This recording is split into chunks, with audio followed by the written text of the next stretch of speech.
Hello friends, આજે આપણે ધોળાવીરા જે હડપ્પા સભ્યતાનું ગુજરાતનું સૌથી મોટું નગર છે તેનો અભ્યાસ કરીશું ફ્રેન્ડ્સ. તો ફ્રેન્ડ્સ, ધોળાવીરા ક્યાં આવેલું છે? તો ફ્રેન્ડ્સ, ધોળાવીરા એ કચ્છ જિલ્લાના પાટનગર ભુજથી 225 કિલોમીટર દૂર પૂર્વ કચ્છમાં ખદીર બેટમાં આવેલું છે. તો ફ્રેન્ડ્સ, ધોળાવીરા એ પૂર્વ કચ્છમાં ખદીર બેટ વિસ્તારમાં આવેલું છે. તો ફ્રેન્ડ્સ, આ ખદીર બેટ ક્યાં આવેલું છે? તો ફ્રેન્ડ્સ, ખદીર બેટ એ ભચાઉ તાલુકામાં આવેલું છે. જો તાલુકો પૂછાય કે ધોળાવીરા કયા તાલુકામાં આવેલું છે, તે તો ભચાઉ આવશે. અને આ ધોળાવીરા એ ગુજરાતનું સૌથી મોટું અને ભારતનું બીજા ક્રમનું સૌથી મોટું નગર છે. તો તમને પ્રશ્ન થશે કે ભારતનું સૌથી મોટું નગર કયું છે? તો તે રાખીગઢી છે, જે હરિયાણામાં આવેલું છે. તો આ ધોળાવીરાની શોધ કેવી રીતે થઈ? તો ફ્રેન્ડ્સ, ઈસવીસન 1970ના દાયકામાં કચ્છમાં પડેલા દુષ્કાળના સમયમાં ખદીર વિસ્તારમાં ચાલી રહેલી એક રાહત કામગીરી દરમિયાન ત્યાંથી એક મુદ્રા મળી આવી. ત્યારબાદ અહીંયા સંશોધનનું કાર્ય થયું અને જે સંશોધનનું કાર્ય ઈસવીસન 1967-68ના વર્ષ દરમિયાન જગતપતિ જોશીએ ધોળાવીરાનું આરંભિક મોજણી કાર્ય હાથ ધરવામાં આવ્યું. તો ફ્રેન્ડ્સ, ધોળાવીરામાં સૌપ્રથમ સંશોધનનું કાર્ય 1967-68 દરમિયાન જગતપતિ જોશીએ કર્યું હતું, પરંતુ વર્ષ 1990ની તેમાં વ્યવસ્થિત સંશોધન કાર્ય રવિન્દ્ર બિષ્ટે હાથ ધર્યું. તેથી સંશોધનનો શ્રેય રવિન્દ્ર બિષ્ટને ફ્રેન્ડ જાય છે. આગળ જોઈશું. તો આગળ જોયું તે પ્રમાણે 1991માં ગાળામાં ભારત સરકારના પુરાતત્વીય સર્વેક્ષણ શ્રી રવિન્દ્ર બિષ્ટે તેમના સાથીદારો સાથે ઉત્ખનનનું કાર્ય આરંભ કર્યો. પરિણામે ફ્રેન્ડ્સ, આ નગર 3 ભાગમાં વહેંચાયેલું એવું એક વિરાટ સિંધુ સંસ્કૃતિનું નગર પ્રકાશમાં આવ્યું. તો કેમ 3 ભાગમાં? તો ગુજરાતમાં જે બીજા સિંધુ સભ્યતાના નગરો મળી આવેલા છે, તે દરેક નગરો 2 ભાગમાં વહેંચાયેલા છે. જ્યારે ધોળાવીરા એક એવું છે જે 3 ભાગમાં વહેંચાયેલું હતું. તેથી આ નગર ઉપર બધાની સંશોધન કરવાની પ્રેરણા વધી ગઈ, જેને કારણે કચ્છને એક આંતરરાષ્ટ્રીય ખ્યાતિ અપાવી દીધી આ નગરે. હડપ્પીય નગર ધોળાવીરાની ખાસ ધ્યાનમાં ખેંચે તેવી તેની એક કિલ્લેબંધી હતી. તો આ કિલ્લેબંધીની શું વિશેષતા હતી? તો જે મુખ્ય મહેલ હતો આ કિલ્લેબંધીમાં, તેને સિટાડેલ કહેવામાં આવતો હતો. તે ખૂબ જ મજબૂત કિલ્લાથી રક્ષવામાં આવતો હતો ફ્રેન્ડ્સ.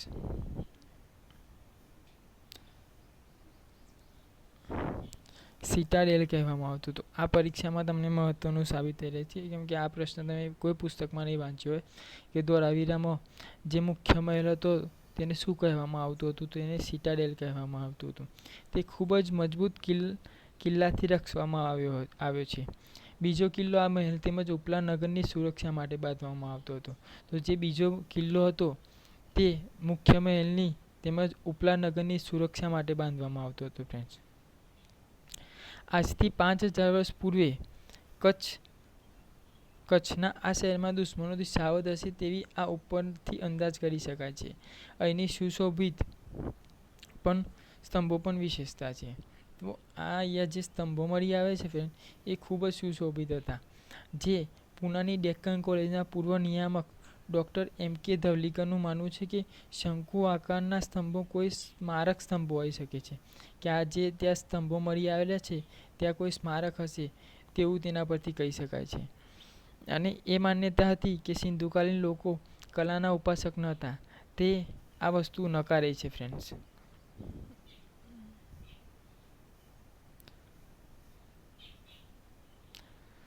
ધોળાવીરામાંથી મળી આવેલું એક વિશાળ બોર્ડ પણ રસપ્રદ છે, જેના પર સિંધુ લિપિના અક્ષરો લખવામાં આવ્યા છે ફ્રેન્ડ્સ.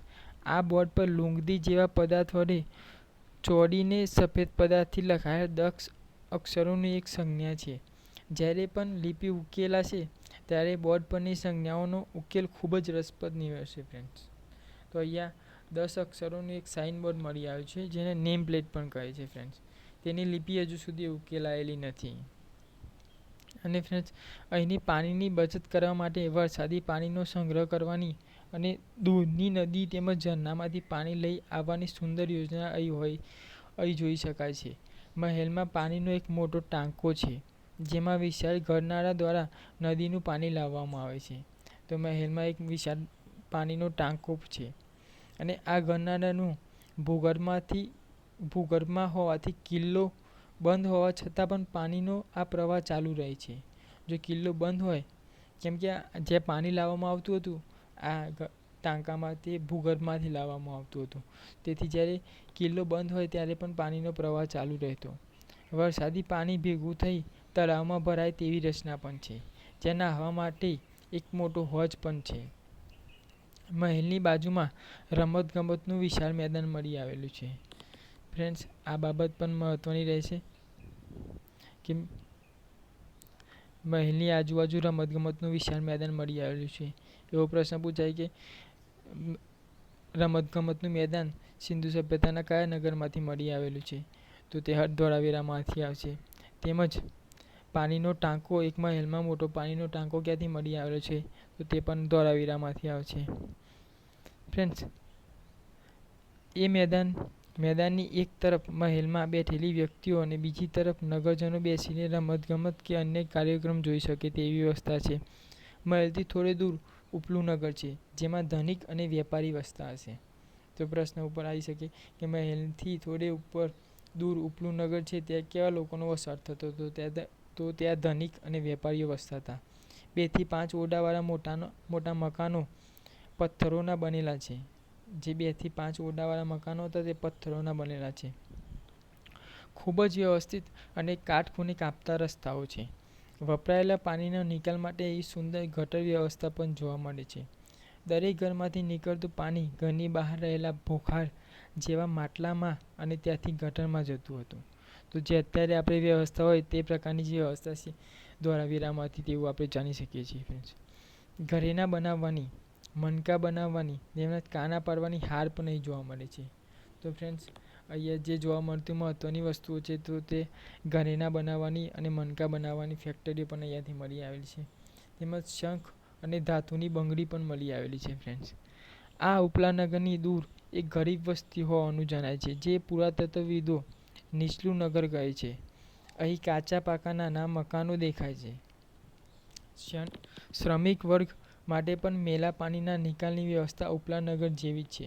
અહીંથી હડપ્પીય મુદ્રાઓ, વજનિયાઓ, હથિયારો, મણકા, સોનાના આભૂષણો પણ મળી આવે છે અને એક માતૃકા પણ મળી આવી છે. ફ્રેન્ડ્સ, છીપની એક ગોળાકાર રિંગ મળી છે, જેમાં ઉપરના ભાગમાં 6 અને નીચેના ભાગમાં 6 એમ ઊભા કાપા કરવામાં આવ્યા છે.